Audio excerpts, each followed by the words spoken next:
91వ కీర్తన అమ్మగారు చదువుతున్నప్పుడు వచనం వెంబడి వచనము, గాన ప్రతి గానములుగాను, ఉత్తర ప్రత్యుత్తరములుగాను 91వ కీర్తన ఈ దినము దేవునికి వాక్యము ద్వారా ఆరాధన. 91వ కీర్తన.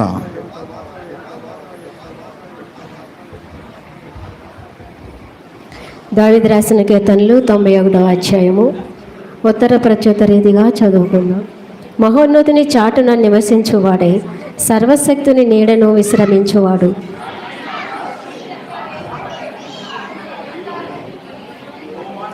వేటకాని ఉరిలో నుండి ఆయన నిన్ను విడిపించును, నాశనకరమైన తెగులు రాకుండా నిన్ను రక్షించును.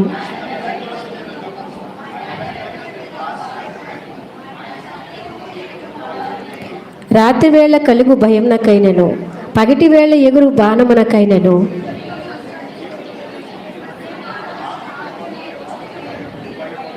నీ ప్రక్కను 1000 మంది పడినను, నీ కుడి ప్రక్కను 10,000 మంది కూలినను, అపాయము నీ యొద్దకు రాదు. యెహోవా, నీవే నా ఆశ్రయము అని నీవు మహోన్నతుడైన దేవుని నీకు నివాస స్థలముగా చేసుకుని ఉన్నావు.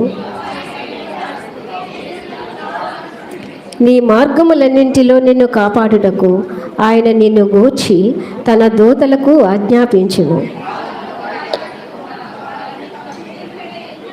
నీవు సింహములను నాగుపాములను త్రొక్కెదవు, కొదమ సింహములను భుజంగములను అణగద్రొక్కెదవు.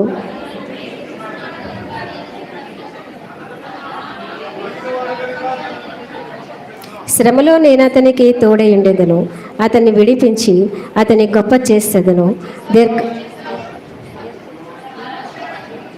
దేవుడు చిన్న వాక్యం దీవించి ఆశీర్వదించును గాక.